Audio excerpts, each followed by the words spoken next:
Hey everybody, Lori Zoss-Kraska here. I'm the founder and CEO of Growth Hour LLC, and I'm here with my great friend and amazing colleague, Bruce Rosenthal with Bruce Rosenthal and Associates. And we wanted to come together today and actually record what we're going to be talking about because we actually think it's really important. It's something that we've kind of unearthed from some associations we've been talking about. And Bruce and I have a lot of conversations almost every other week. We're talking about the things we hear, what's going on. And obviously, we're in an environment right now that can be very scary to a lot of associations when it comes to funding and sponsorship, trying to make strategic decisions. And sometimes you just feel like your hands are tied and not sure what to do.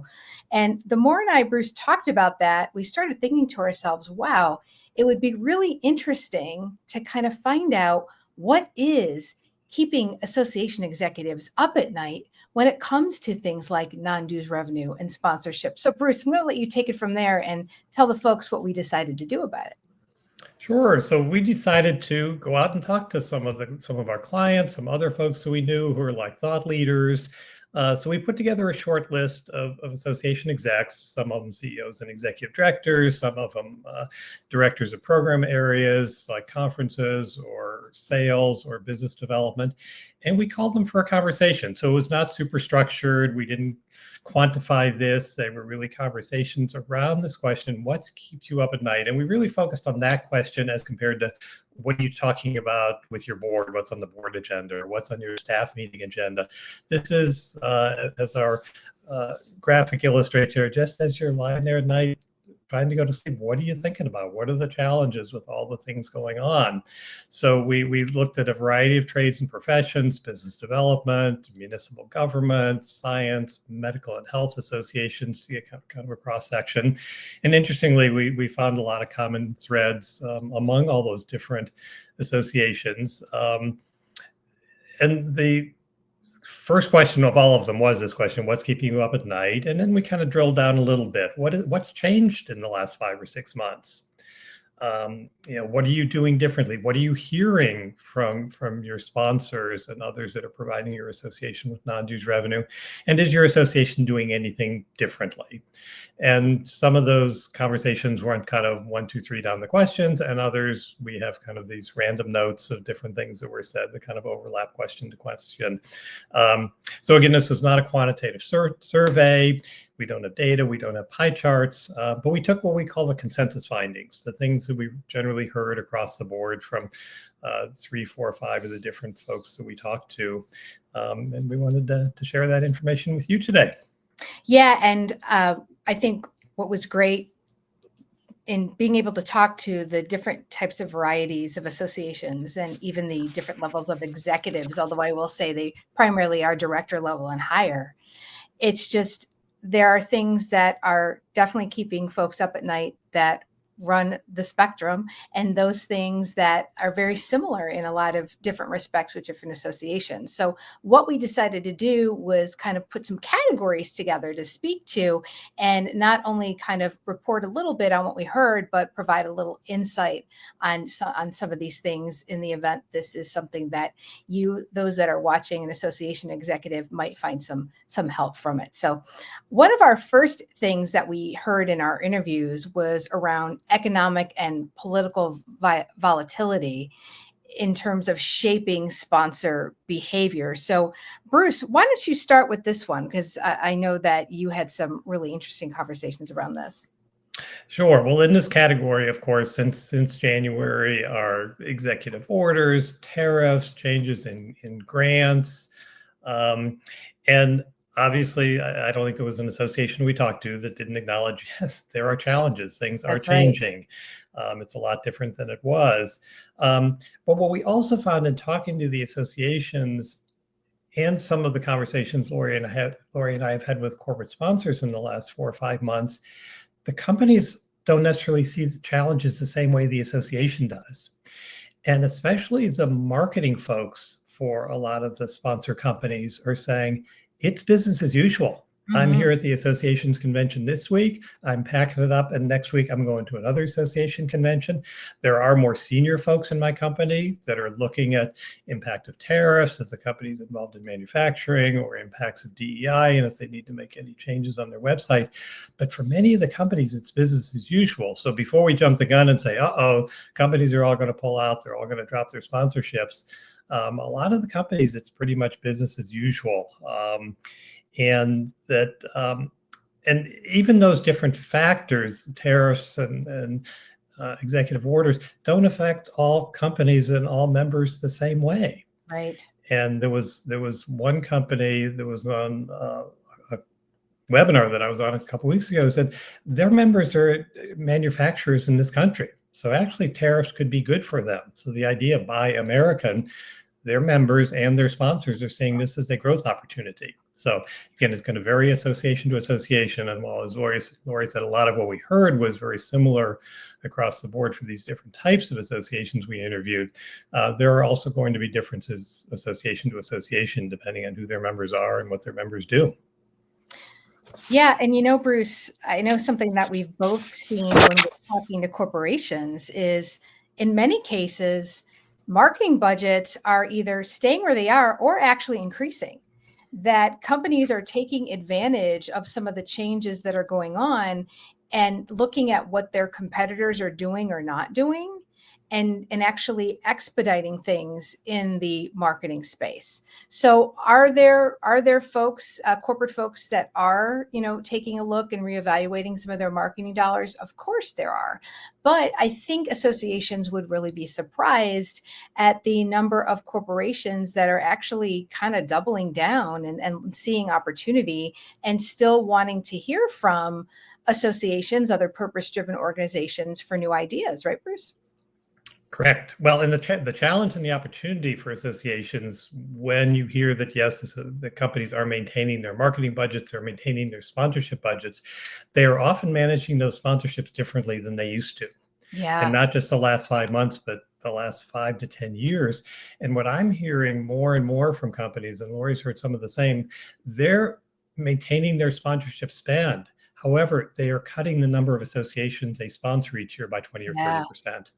So that's a challenge if your association sponsorship program is a very traditional gold, silver, bronze, platinum, styrofoam, plastic, whatever the 7 or 8 levels are. That's right. Um, but if you're really ready to engage companies and allow companies to be not just sponsor the conversation, but be part of the conversation, that's when companies are going to say, wow, instead of our company continuing to sponsor 25 associations a year, of a little bit here and a little bit there, we're really going to focus on the 15 associations where there is real value and channel our dollars that way.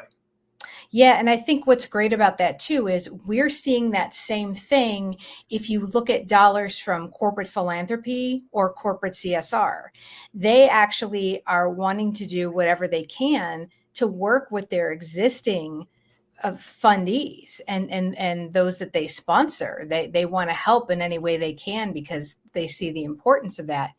Now, is it taking a little bit longer maybe to engage new types of partners? In some cases, yes. But I still think the good news is that from a philanthropic side, CSR side, from the marketing side, there still is interest, but it's up to the association to keep maintaining their relationships. I know, Bruce, you and I talk about the importance of having a regular cadence of when you're speaking to your sponsors, not just closing the deal per se and then you don't talk to them for months on end. If you keep communicating with them and kind of staying within their ecosystem to kind of let them know what's going on, your chances of staying long term, staying in top of mind for them and keeping that important funding definitely increases, right? Right. Yeah, good point, Lori. And it continues to amaze me when I interview corporate partners and I'll say, well, is there anything else the association could do to, even companies that are very satisfied with the sponsorship, sometimes many tens, sometimes hundreds of thousands of dollars. And I'll say, is there anything else the association could do to add value? And they'll say, wow, like a quarterly check-in call would be nice. Yeah. So how we get to the point of a $200,000 corporate partner and we're not even just scheduling a quarterly check-in, Or just, I've also left it up to the company. How often would you like to be engaged? No, I don't let them get away with once a year. We want them to be Right. more engaged in that. But sometimes the company will say quarterly, or let's talk at the association's 2 annual conferences, and then we'll during the year. I used to work with a corporate sponsor who wanted monthly check-in calls. Yeah. So that is not a heavy lift. And I know sometimes associations are concerned, well, if we ask sponsor companies what they want, they'll be really expensive and time consuming. And when I've done those quarterly or even monthly calls with sponsor companies, I find it extremely valuable because I get their perspective, what they're hearing from members, what Yes. they're hearing about what's keeping members up at night, because their customers are the association's members. They are the same people. But all that being said, Lori, about companies continuing to spend and focus on sponsorships and all that, are there some associations? Well, there are some associations that have challenged us on that, and they said, well, I don't think that's true. I think companies are really cutting back. They're not returning our calls. Have you found that, Lori? Well, well, just because they're not returning your calls doesn't necessarily mean they're not spending the dollars. There could be a lot of reasons. That's for another recording, Bruce. But I would say this is the reason why you want to stay top of mind and relevant with your existing partners so your calls are being answered. I mean, if you have, as you talked about, if you have regular communication with your existing corporate partners, the chances of your call getting answered, returned, or an email being returned are much higher than if you're not. So I think that's the case in order to stay active. But sure, it's a competitive time, but I think it would still be competitive no matter what was going on in the environment, quite frankly, because there's more purpose-driven organizations than there's ever been that are in a lot of ways competing for the same dollars. So Sure. keep in But mind. to drill down just on one other aspect of Yeah. this, because we've heard this from some organizations, that it's like, well, we've talked to other, kind of fill in the blank, other educational organizations, other environmental organizations, other medical organizations. They're all having the same problem. We think this is Yeah. really going south real fast. Yeah. Is Yeah. that an issue? Should that be a concern of organizations? So here's the thing. And, I think we all can fall victim sometimes to being our own worst enemy sometimes, right? And this is in no way denying what is going on in the environment. It is a volatile environment, yes. But I think sometimes, Bruce, and tell me if you see this, I think you do because we've talked about this before. But I think sometimes what happens is before we even make an approach to talk to a potential sponsor, or maybe try to get out of our comfort zone to speak to somebody new that's a lot bigger than we'd normally engage, we start to think of all of the wrong things that could happen, right? And you could kind of call it catastrophizing if you want. You could just kind of see it as, just kind of creating problems that aren't there yet. And I like to say, look, if you have a meeting coming up with IBM, just making that one up, if you have a meeting coming up with IBM and you're already thinking about all the things you think they're going to ask for that you can't give, that's a great example of what I'm talking about. Let's just have the meeting first and see what happens. And also realize that these companies understand that that an association is not a pure advertising play per se. It is a purpose driven organization with membership that is highly valued. So they want to work with you and within your guidelines. So always keep that in mind. Go in with a really good perspective, ask good questions, and don't be afraid to set your own guidelines and your own barriers as to the things that you will and will not take. And you might be surprised at just how open a corporate sponsor is. And I think that goes really far, especially in this environment we're talking about. Sure. And just, I mean, that approach in itself is a huge differentiator in Oh, this yeah. competitive environment, because for every association that calls a company or a corporate foundation and has that sort of discussion about what are our mutual concerns and goals and what's keeping us all up at night, there are 15 other associations sending the gold, silver, bronze prospectus. And That's you think right. about what is that corporate exec going to address at the end of the day or the end of the week, and it's going to be that conversation, not that prospectus. Yeah, so I think what we're saying here on this one, Bruce, with economic and political volatility shaping sponsor behavior, we acknowledge that, but there are a lot of things that are within your control as an association in regards to how you approach, how you're communicating, what you're choosing to communicating, and how often that can really help you stand apart from the rest to work effectively in this time. Right. So what's the next theme, Lori? Perfect. So shifting corporate sponsorship priorities, we heard a lot about that in our Q&A when we had those interviews. And I know, Bruce, you had some thoughts on that. Sure. So what we heard, so let's say your association has 15 top corporate partners, either your long corporate partners, big conference sponsors, 15 of them. I can assure you, based on the discussions Lori and I had with association execs, that some of them may drop their support in the next year or so. Some will increase their support, and some will pause their support, and some will continue on the same trajectory. Right. However, we don't know which ones fall in which category. Right. So that's where the conversations come into play. So we can assume, again, they're all going to fall in those 4 categories in the coming year. So the opportunity, or again, the challenge is which company is in which category and what can we do about that? If they are inclined to drop their support, why? Is that something that can be mitigated?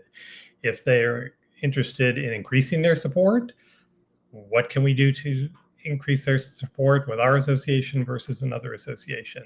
If they're pausing, why is that? Is there something we need to talk about? Is there a reason they're pausing? Is there something going on within their company, like a leadership change that we have no control over? They're just not going to make any decisions until the new CEO is in place or the new VP of marketing. But every company is different. And I think every company would appreciate the conversation. And Oh, it's the same as it would be on a personal level. If you know somebody has health challenges or whatever, just to call and say, how you doing? I heard things are changing. I heard there's a problem. Is that something we can talk about? And showing interest and empathy may not be in the top of the rule book for association best practices in the last 20 years, but showing interest and empathy can go a really long way. And it doesn't need to be a big agenda. It's calling a company and saying, what's going on? And it could be as simple as what's going on and what's keeping you up at night. And that'll help you figure out which of those 4 categories each of your sponsors and partners is in.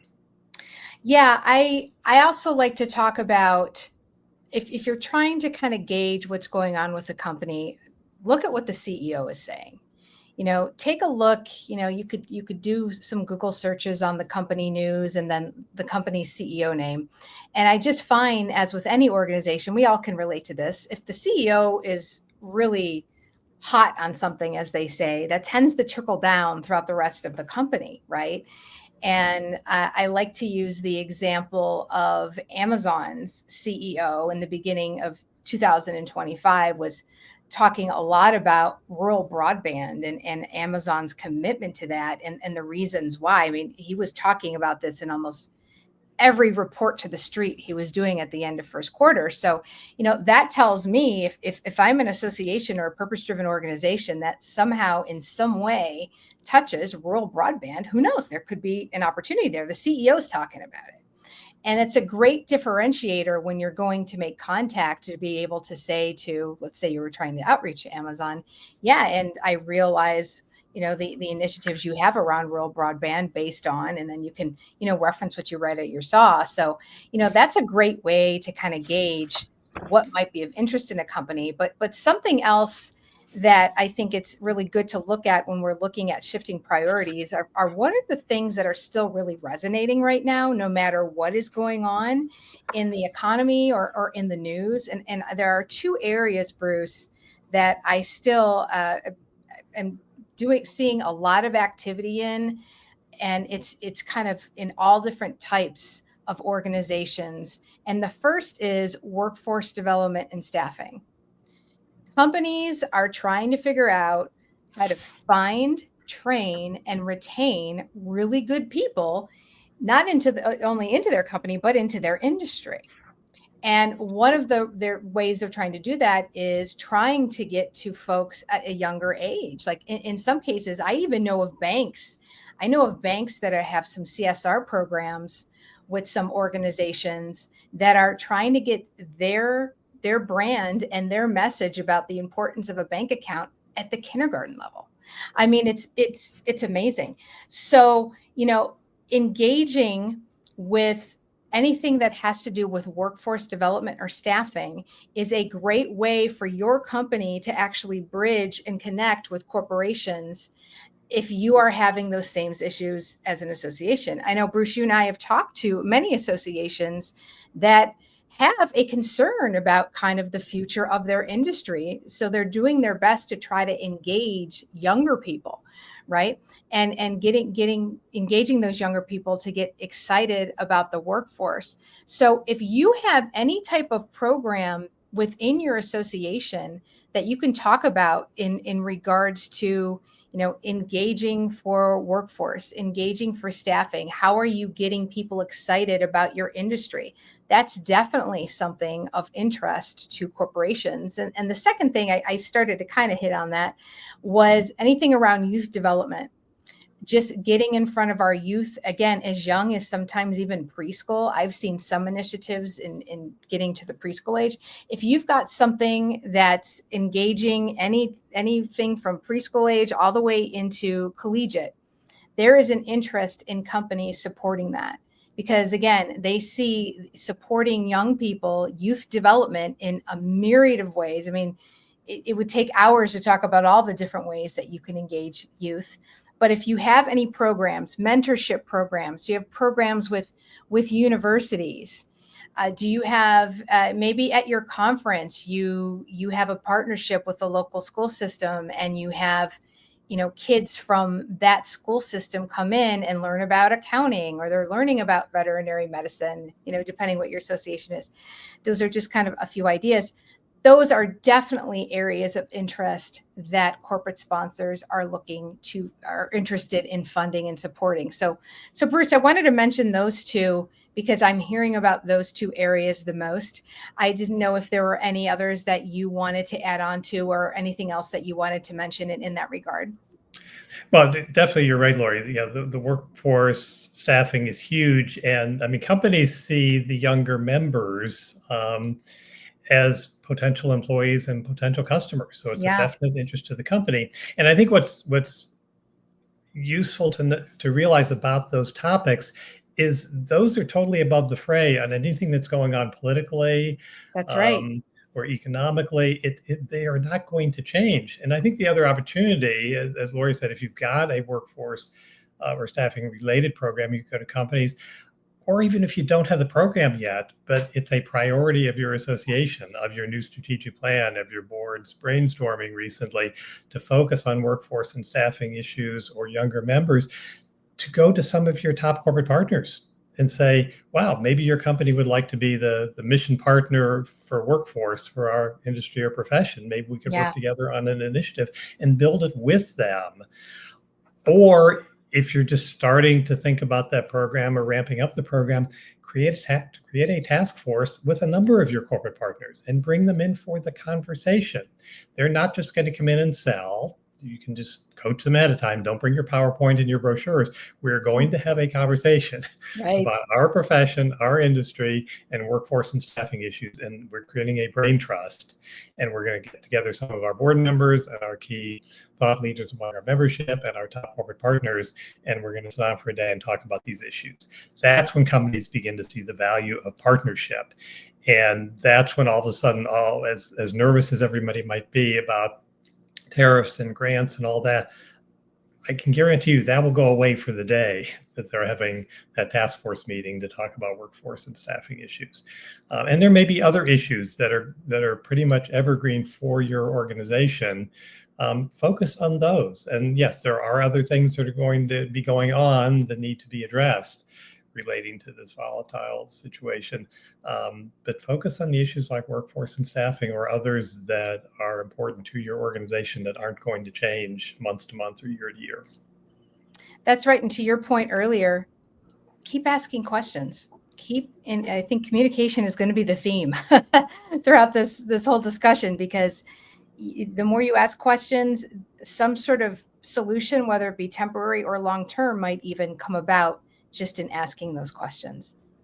So the next thing that we heard was around DEI and cultural programming being under pressure. And this came out in a lot of ways. So, we heard some people say, what does this mean for our diversity, equity, and inclusion efforts around our board, around membership?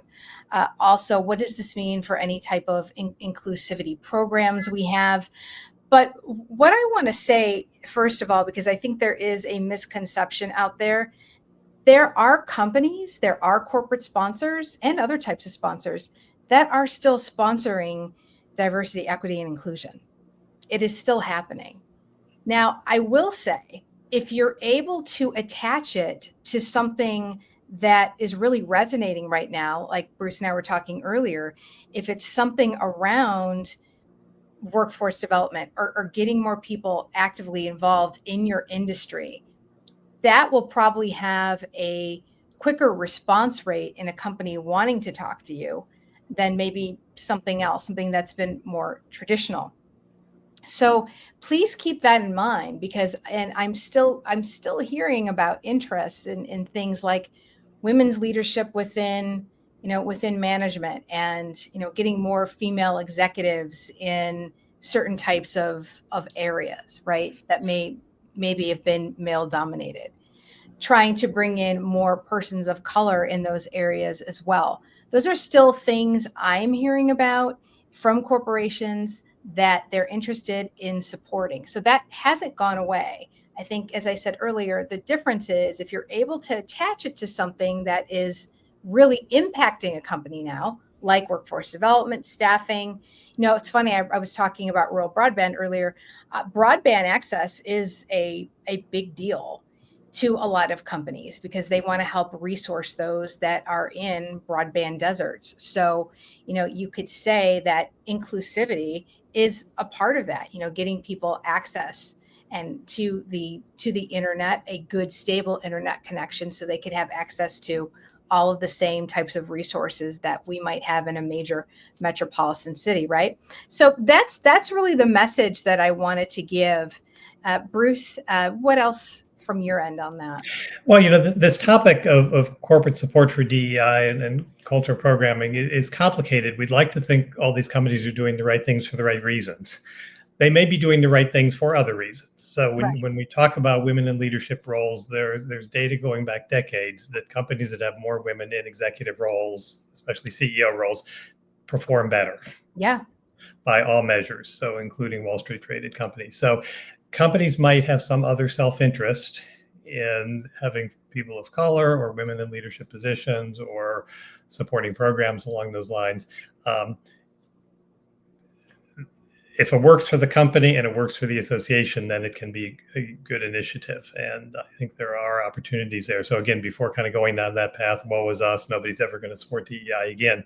But another example that we heard from one of the association execs that we talked to that again shows how complicated it is. It was an association where one of their corporate partners came to them and asked the association to remove some of the DEI information from the association's website. Mm-hmm. Now, the first response could have been, no, we're not going to make any changes. However, it was a lot of money. And it was also a challenge for the association staff, because the staff person who was the liaison to that company is a woman of color. So she was challenged also personally on just how to approach that. And the ironic part of it is, which kind of gets to this point of companies doing the right things for whatever reasons, the initiative that the company was supporting with the association was a DEI related initiative. Mm-hmm. But it was some of the wording on the association's website that the company says, well, we're not sure that, we want to be aligned with that in case anybody starts checking around. So it is definitely more complicated and more time consuming. So whether it's time consuming, as Lori said earlier, in talking with corporations and corporate foundations about their support, it could be a longer time decision-making time frame. But there also could be more discussions because it is much more complicated than it used to be. But again, it is going to be different for each company. And fact, somebody once said if they had done a word cloud of my PowerPoints, the word each would have come up more than any other word, because it is different for every company. So we can't assume in talking to one company it's going to be the same with another company. So it's keeping those conversations going. That's an excellent point, Bruce. And I want to utilize that same advice if you're an association that talks to other associations. Just because another association has had a bad experience doesn't mean you are going to have the same type of experience. So sometimes that'll happen, especially let's say you go to a networking function or a nonprofit function, and you're talking to other development directors, business development, or executive directors, and maybe they're talking about some of their challenges, and you start feeling like, oh gosh, could that happen to me? And it happened to our organization. And sure, anything's possible, but remember, each organization is unique. And just because somebody has a one bad experience at one place doesn't mean they're going to have that same experience. So this is again me kind of really encouraging you to stay open-minded and to stay positive, because I will say that corporate sponsors and corporate donors are kind of noticing in the tone and noticing in the narratives that are coming out of some purpose-driven organizations, kind of the internal chaos, the panic. And I got to be honest, that doesn't go over well. They realize that you want their support. They really want to align with people that, have kind of a mind to say, all right, this is where we are. This is what we're going to do. We can only focus on what we can control, and we're going to ask for help from our partners. So that's something else that I wanted to mention, Bruce. So, thanks Right. for Well, reminding and me. I think sometimes the fear of association folks, or really anybody in fundraising, is, well, what if the company says no? And Right. in fact, just this morning I saw a LinkedIn post from a woman who's an expert on sales psychology and methodology, and the title of her LinkedIn post was "Having the Courage to Get to Know Oh, on a yeah. Prospective Sale." So that takes courage to go in and ask the company and think, I talked to somebody yesterday and who was turned on by that company. I'm going in. But there's also a philosophy in fundraising and sales that at least if you get a no, it's a no, and you move on to the other prospect. Exactly right. But Yeah. that does mean that we may need to walk down the hall, the physical or virtual hall, to our boss and say, I just got a no. We just got Yeah. turned down on $50,000. But at least that is useful information, and then you move on to the next opportunity. That's right. And it's a perfect time for us to move on to our next topic here. And this made me actually very, very excited. Sponsorship model evolution, hearing about the need for being empathetic. You talked a little about this earlier, Bruce, and relational fundraising strategies. I think what's great is the group that we spoke with individually.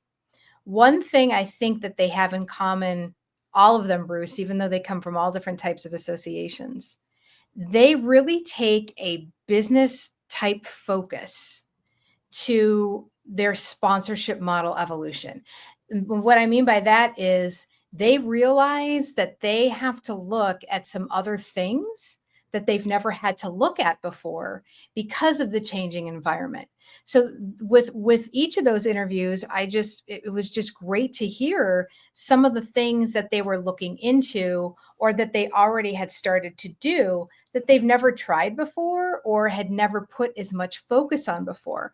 So I think it is safe to say that based on the associations we spoke with, there was definitely a understanding that there is a need to have to do things differently, right, Bruce? Absolutely. Because I think we have found and this came through in really, I think, all the interviews that we did with corporate execs, the companies are truly very committed to the associations, and Yes. for the right reasons, not in addition to the fact they see them as business opportunities, but for thought leadership. I've talked to a number of association folks recently who said they occasionally get calls from their corporate partners where the corporate partner says, we have a new marketing VP on staff. They're really good at marketing. They're from a different profession. Could you talk to them for a while about our profession and bring them up to speed? So there is a huge opportunity for partnership and mutual commitment.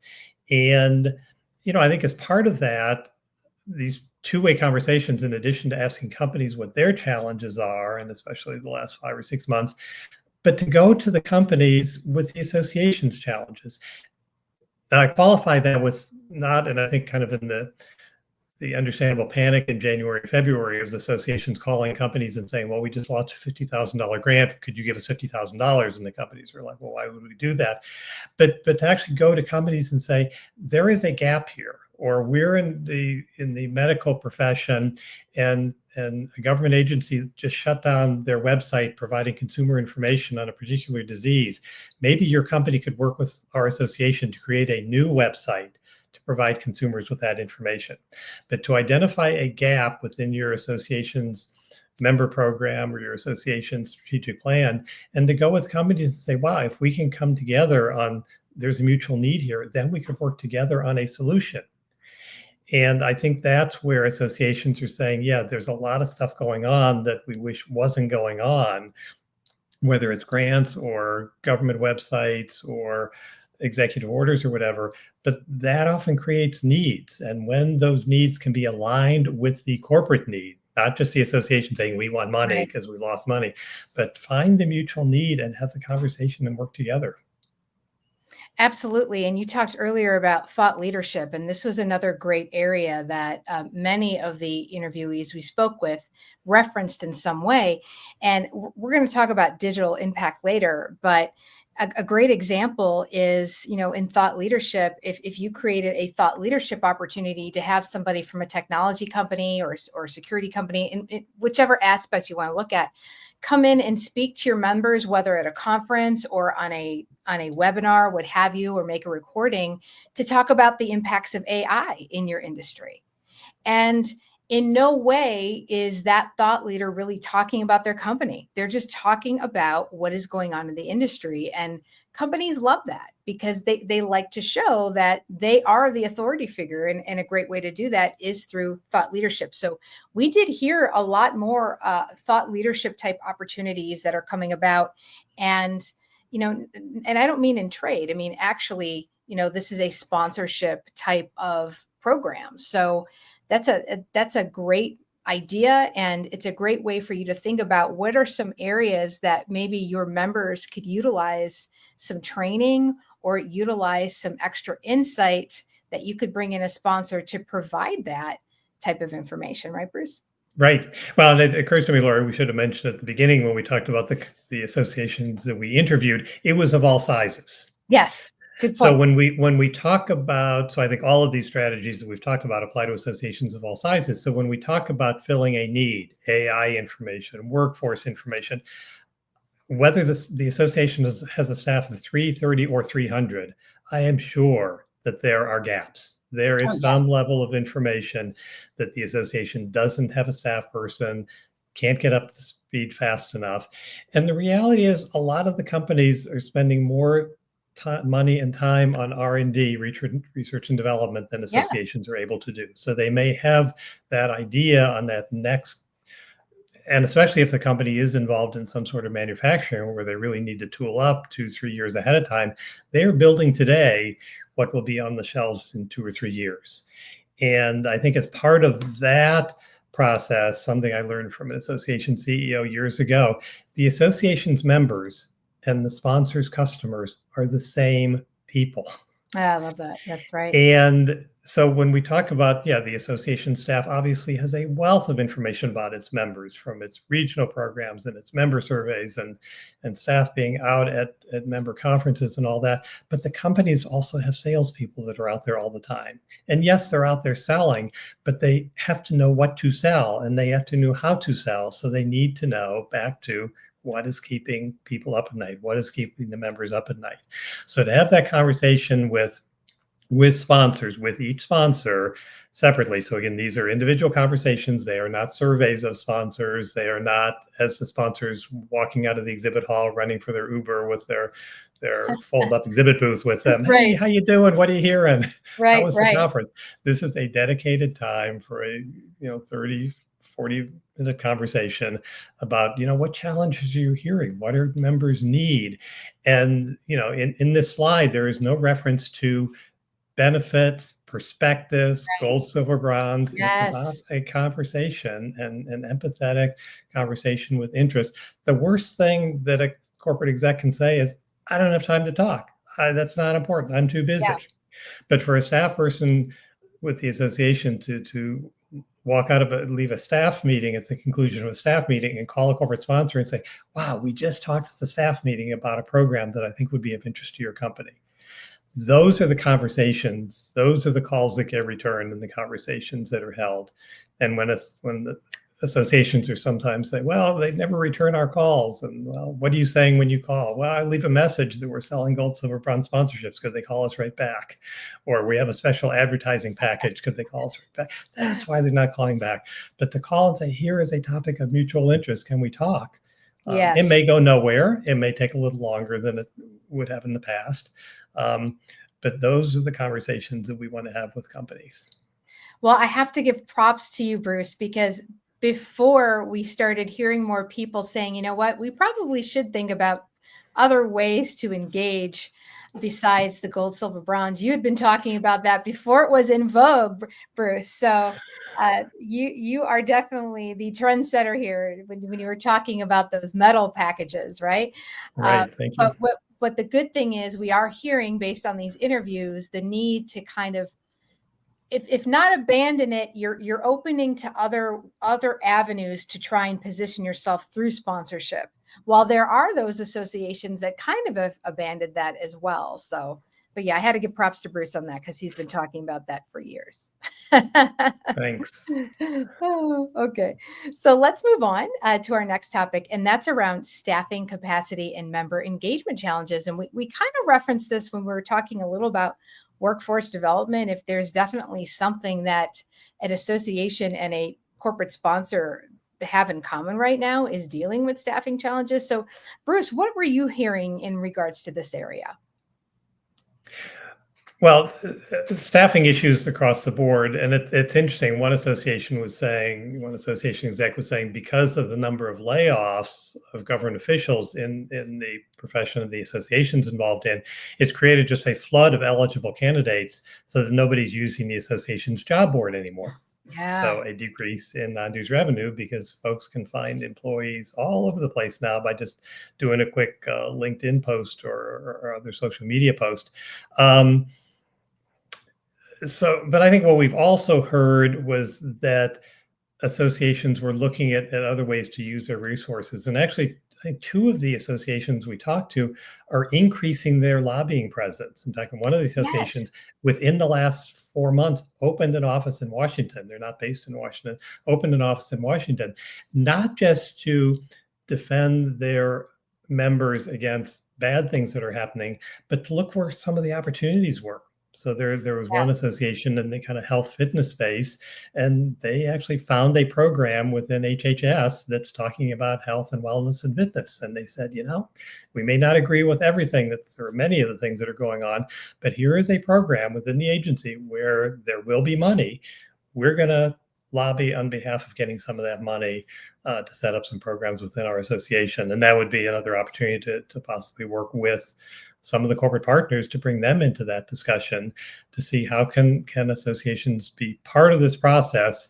And again, it's a differentiator, and not making a political statement here on where one should align their association. But if there is going to be money, or if there is a lack of a cutback in a federal program and an association should defend its members, associations are staffing up and focusing on where the challenges are. That's right. And another issue that came up in this area was around member retention and succession planning. So, although we are talking more about sponsorship and non dues revenue, we do know that those can go, of course, hand in hand with retaining good members, right? Because if you really understand what your members are asking from you as an association, and maybe there's an area that you lack that they're asking for, you could go to a corporate partner like we talked earlier. If they're clamoring for information about AI, you can reach out to a corporate partner to be able to provide that. So in order to stay engaged with members, really understanding the things that they want and expect from their association and utilizing your partnerships to do that. Bruce, I don't think that always happens all the time. Sometimes, there are sometimes silos between membership and corporate sponsorship, right? I see you smiling. Yes, many instances of silos. And I think also we often think, well, it's the job of the sponsorship person to keep the sponsors happy, not the other Right. departments. And there's another theory which I like better, is that everybody is involved in sales one way or the other. It doesn't mean everybody's going to make sales calls, but I think there is an opportunity for every department to provide some sort of support for non-dues revenue, and especially for sponsors, and whether that's member data. I mean, more and more recently, sponsors are interested in segments. So Yeah. which is a complete inverse of what we've done for decades, where the more people in the room, the higher the sponsorship fee. And now companies are saying, wow, if I could reach the right 100 people based on demographic, title, location, size of member company, whatever, I'd rather reach those 100 people than 10,000 people. And I think the other advantage there is that means thousands of members are not going to get information that is not relevant to them. So this That's idea right.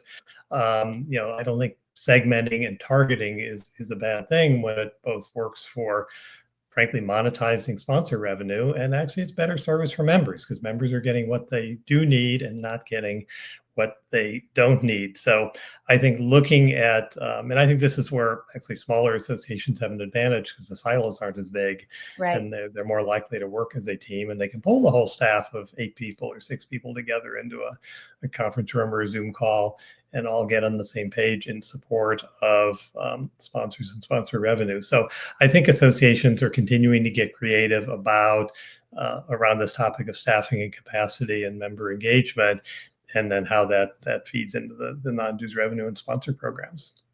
And before we end this one, I do want to get back to succession planning, because that did come up a few times. I think that again, this is something that's also being dealt with in the traditional corporate world, is how do we plan for, very high profile people or very amazing managers who are retiring, or maybe they're going into a different career.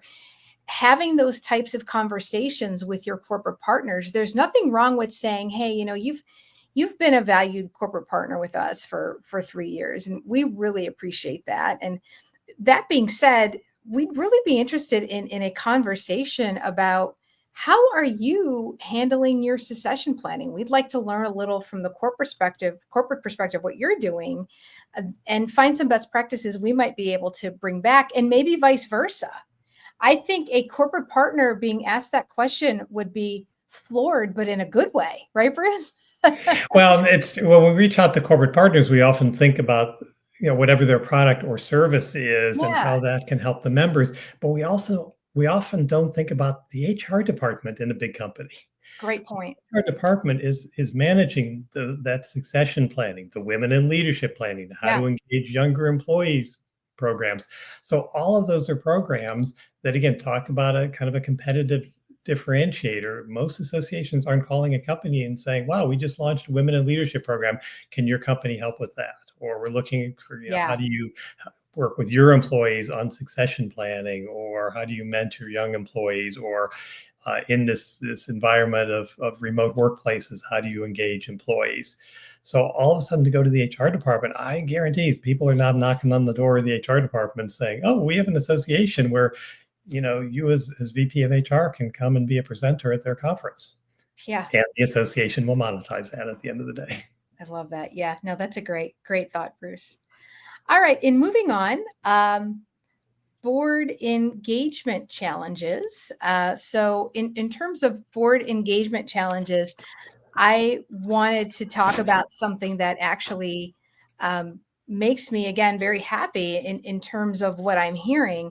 Although there's a challenge in engaging the board sometimes, I've heard kind of a call to action in these conversations about really doing a targeted job of finding advocates on your board to help you get the message about the importance of corporate sponsorship and things like what's the difference between sponsorship, fundraising, and friend raising. So assessing those members of your board that, maybe they're not comfortable attending a meeting with the executive director or the business development person, but they'd be more than happy to provide a referral if they're asked, or get a sense of the type of potential sponsors that are being sought after getting some prompting from the executive director or the president.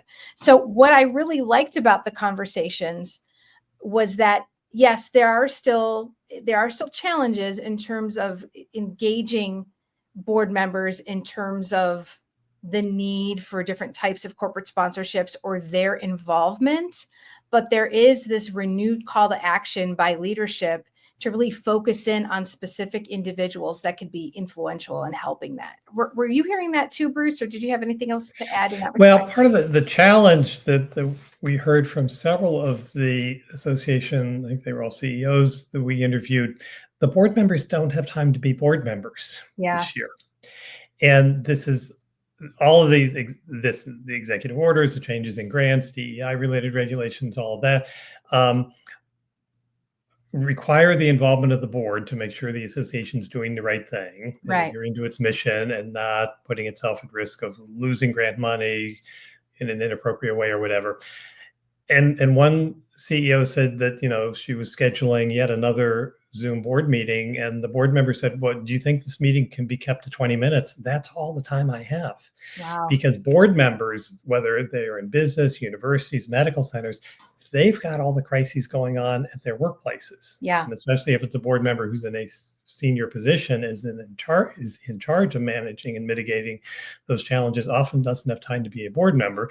And then we have the cases, actually, if a board member has lost their job from their organization or whatever and can no longer serve on the board. So a lot of changes going on there, and gets back to time again and how association staff manage their time in working with board members to accommodate, use them, work with board members, schedule those board meetings when necessary, and at other times, offer the board members whatever support to either get through the materials quickly or make decisions more quickly, and use their time more efficiently as board members.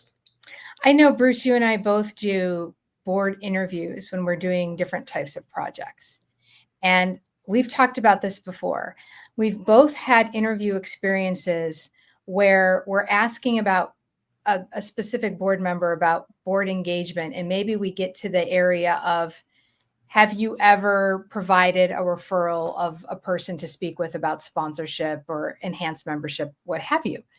And they'll say no because they've never been asked. Now, what I'll hear from executive directors when I kind of broach this, because as you know, the interviews are confidential. What I Mm-hmm. hear is, but we cover that in the training. Well, yeah, okay. Okay, yes, you have board member training, they get the big binder, right? But sometimes people just forget, or they want to be asked, and this goes back to, if you think about traditional fundraising, when you're kind of courting major donors, they don't want it to be an expectation that their gift is given. They want to be asked and they want to be appreciated. And I think that's another way to go with your board members. Make sure you're asking them clearly. And this is not us saying that you're not, it's just something interesting that has come up to think about. Have you asked them as to how they might be able to make a connection for you or get involved in fundraising or sponsorship building for you? So once again, taking it back to our theme of communication, ask the question, right, Bruce? Right. Absolutely. Excellent. Okay, so let's move on to conference model reassessment. Now, we heard a lot about this one, and Bruce, why don't you kick this one off? Well, probably nothing that everybody else hasn't already heard. So obviously issues as far as governmental employees not being able to attend conferences as attendees, as presenters, as exhibitors, people from other countries not being able to attend, associations that are having conferences in other countries, and those concerns about folks getting back and forth inside and outside of countries. and um, how this impacts conferences. And we didn't come up with any easy answers. Lori will talk about a couple that she heard about, but I think this will, as the slide indicates, reassess what the conference is, and will it continue to be that large international conference where everybody will come together. And it may be challenging for the next number of years, if not longer, to be that way. And will we need to look for other sources of information to fill some of those gaps? And there was, not part of these interviews, but there was someone else I had talked to, who actually had their national conference in March, so about 6 weeks after all the executive orders started, and she lost 17 speakers the end of January. Folks had said, we don't have the money, we can't travel, we've been banned from traveling to your conference. So I don't mean to minimize the amount of time it took her, but she was able to fill those 17 slots with other subject matter experts. Wow. So I think it's ways to, obviously, sticking with mission first and needs of members second. Those are the top priorities. But how are there other ways to do that? Recognizing there may be continuing challenges of folks being able to come to meetings either because they're government employees or because of international travel restrictions. What did you hear, Lori? Yeah, so we heard a lot about grants that were given in the past for things like travel to conferences, as well as grants that would cover some of the professional development that happens at conferences. Some of those grants no longer being available. We especially heard, that loud and clear from our friends in the university world, education, science, and health, the big time, those conferences definitely being impacted. And as you said, Bruce, especially around this idea of travel, if an association has to make an expense and it's between travel or X, usually X is being chosen now. So there are hard decisions being made about, travel and the types of funds it's going to take to go to major conferences. But something that I did hear that I would say is a silver lining from a good amount of associations I spoke with on my interviews is this emphasis on smaller regional conferences or state events as opposed to the national event. So I did talk to a couple of associations that actually saw peaks and increases in their attendance for their state conference versus the information they received from national about national conference. And some instances we were talking about travel, maybe there didn't used to be kind of a cap. Now there's a cap, and it's just more economical to be able to drive somewhere within your state versus to fly somewhere across country, right? So we did hear a lot about that. And the one thing I heard was that those associations that are really relying more on this smaller conference or regional model, they're finding the conversations and the community building to be exceptional. So that's not to say that community building and great conversations aren't happening at the national level. That's not what we're saying. We're just kind of reporting that if you feel as though, a national conference is not something that you could sustain, you might want to look at a model where you're utilizing something regionally or from a statewide perspective. The other thing I liked about that is you really can get hyper local about things that are impacting you. So for an example, I'm in the Cleveland area in Ohio, and I know organizations, associations, and other purpose-driven organizations that have specific mission around the Great Lakes.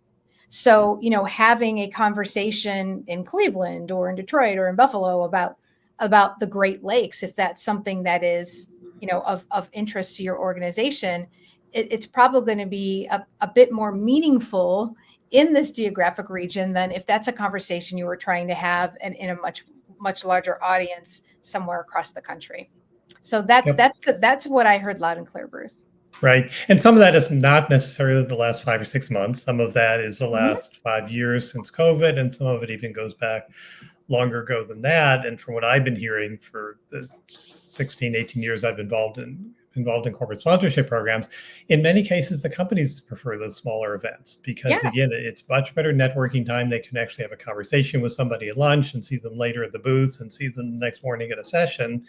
And while there's definitely a role for the bigger conferences, what we sometimes hear from the companies is there just aren't enough good solid touch points and conversations with folks before they kind of go back into the crowd and they don't see them again. Um, so the companies in some cases are focusing their resources, instead of kind of pre-COVID when they went around to a lot of national and international conferences, it's going to smaller state and regional events where they get a much better quality time, because the companies are doing a lot more measuring of the return on the investment of their sponsorship. So they are doing it in part because it's the right thing to do and they're very committed to the industry and all that. But they are also in a position that their CFO is saying, what did we get from that $30,000, $50,000, $300,000 as compared to what we're getting from other associations, and how do we measure that? And again, while we used to think, oh, the larger the crowd, the more business they're going to get, some of the companies are saying, wow, back to the earlier example, if I could get in front of the right 100 people in a couple focus groups, or if I could be at a conference with 200 people for 2 days, I can actually get more business conducted than at that big convention with 5 or 10,000 people at far less expense. So I think it's part of this being pushed willingly or unwillingly because of all the changes in the last 5 months to different ways of looking at conference model reassessment. Quality over quantity, right? Yes. Yeah, so that's great. The last topic we have here is innovation in digital and alternative revenue streams. I think an opportunity for every association right now is, if you have been struggling to get buy-in, I mean, not just for digital, but if you've been struggling to get buy-in of any sort for any type of non-dues revenue idea, when you're in an environment like this that is changing so fast, your leadership and your board might be more apt to try an experiment, to try something new, because we're in a position where we have to. It's like we're at the fork in the road, right? So that all being said, there were some ideas that I heard in my interviews that I really liked in the area of digital. So a couple of those, there are some associations that are utilizing AI chatbots and monetizing them with sponsorships. So, you know, the member the member association chatbot, basically powered by XYZ. I thought that was great. Another idea that came up, there was an association I spoke with that they're taking it upon themselves to kind of build out their own web-based platforms for members, and they're going to sell sponsorship into those.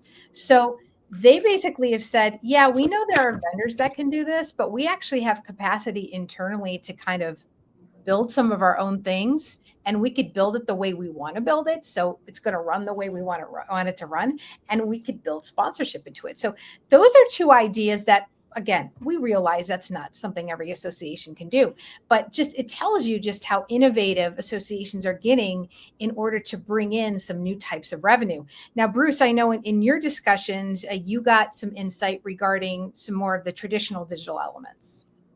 So there are the traditional digital elements around, banner ads and different sort of monetizing e-newsletter sponsorships, and especially digital at conferences, apps, and such. And I think there are a couple approaches associations can take. One is to put together a long price sheet of all the different options and to sell them a la carte, which has the disadvantage it takes a lot of sales time and it can result in a lot of logo clutter of a lot of companies sponsoring a lot of things. What I have consistently found is the companies will spend far more in packages than in pieces. So to package them, or to even just go to year-long corporate partners and say, oh, well, we're looking at, we have these several sponsorships at our conference. We have some digital display ads, and we have the app. Can we include that in your company's, whatever the number is, $50,000, $150,000 year-long sponsorship, and really beef up and enhance the value of that year-long or major conference sponsor offering, instead of a lot of a la carte pieces floating around, which again tends to be very time consuming in sales and making sure all the logos are in the right place in the right resolution and all of that.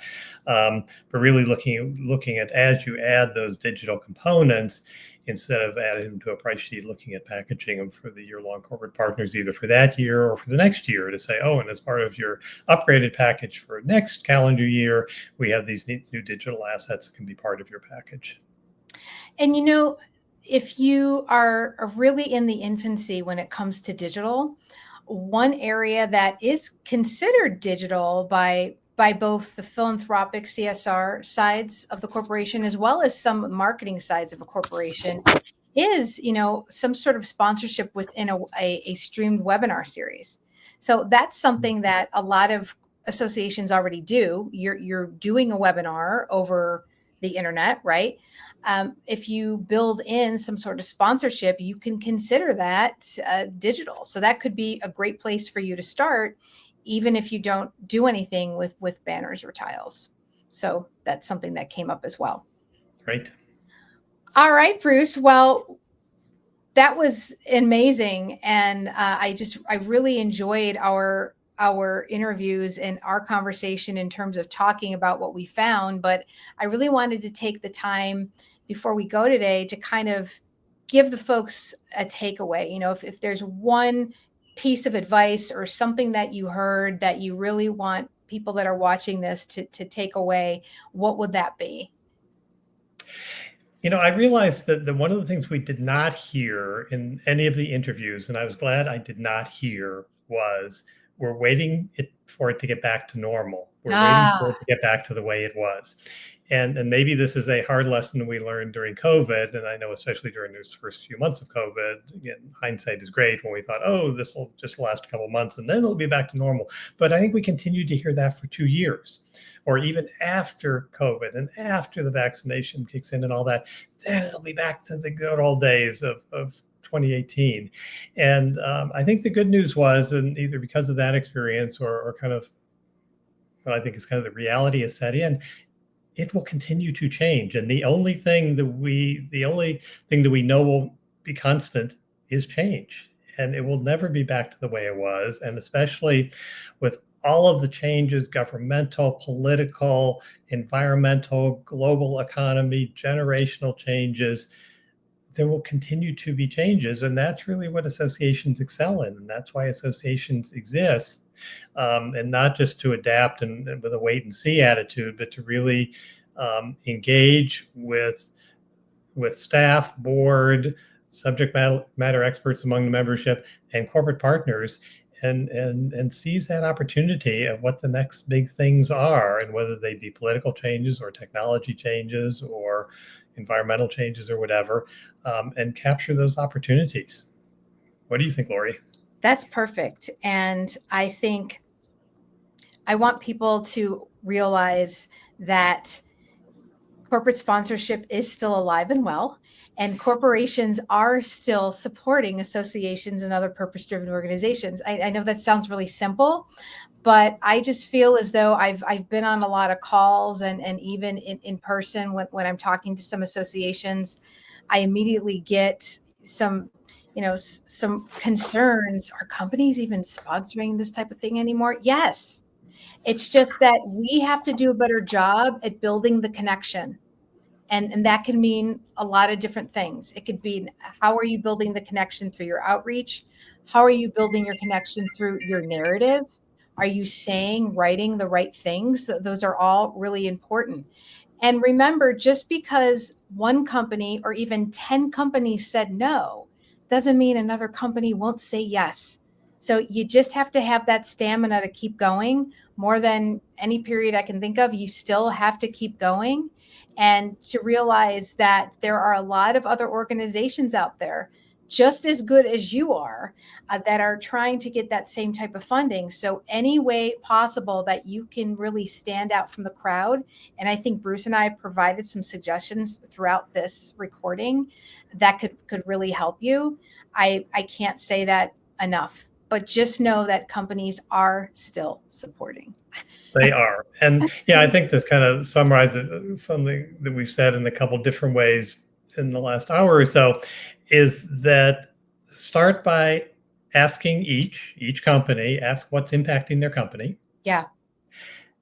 ask what they're hearing from members, their customers, your members, and based on the answers to 1 and 2, what's impacting their company and what they're hearing from customers, that is probably an opportunity for a task force. So create a task force around those challenges that are impacting your association, which they are if they're impacting customers and members, to be on a task force or an advisory council and to work on those issues together. Because I think we have heard more and more as we've talked to companies and we often have separate interviews with the association staff and the sponsor staff. And then we look at our notes and we say, they're talking about the same issues. It's all the same. If we kind of blindfolded, whitelisted it, they're the same issues. So coming together, that concept applies to all associations, regardless of size, industry, trade, profession. And I realize, Lori and I realize all associations are different in some way, shape, or form. But asking companies what's impacting them, what's impacting their customers, how you can work together in a task force or advisory council will work for everybody every time. Not every company every time, but there will be companies that'll say, wow. And what we often hear from the companies when we ask those questions or encourage associations to ask the question, the first thing the company will say, nobody's ever asked us before what's impacting our company. Thanks for asking. That's right. And that's what differentiates you. It's a big differentiator in this competitive environment. I love that. All goes back to communication. That has definitely been our theme today. Well, I want to congratulate my colleague, Bruce. He has a new book out. Bruce, you want to talk about your book? Sure. So I wrote Mastering Association Corporate Sponsorships based on the work that I've done on staff of an association as VP of Corporate Partnerships, what I've learned in working with dozens of association clients over the last 8 or 9 years, working with very smart and savvy folks like Lori and other consultants, and to pull that together. So I have done a lot of LinkedIn posts and articles, and a number of folks said, Bruce, why didn't you just put it between a front cover and a back cover? And it's a relatively short, easy read. So it's really great for, when folks have asked me in some of the interviews that I've done about the book, well, who should read it? Well, I'd say the person in charge of sponsorship should read it first. And then they should give it to, or buy another copy for your executive director or CEO. They should read it.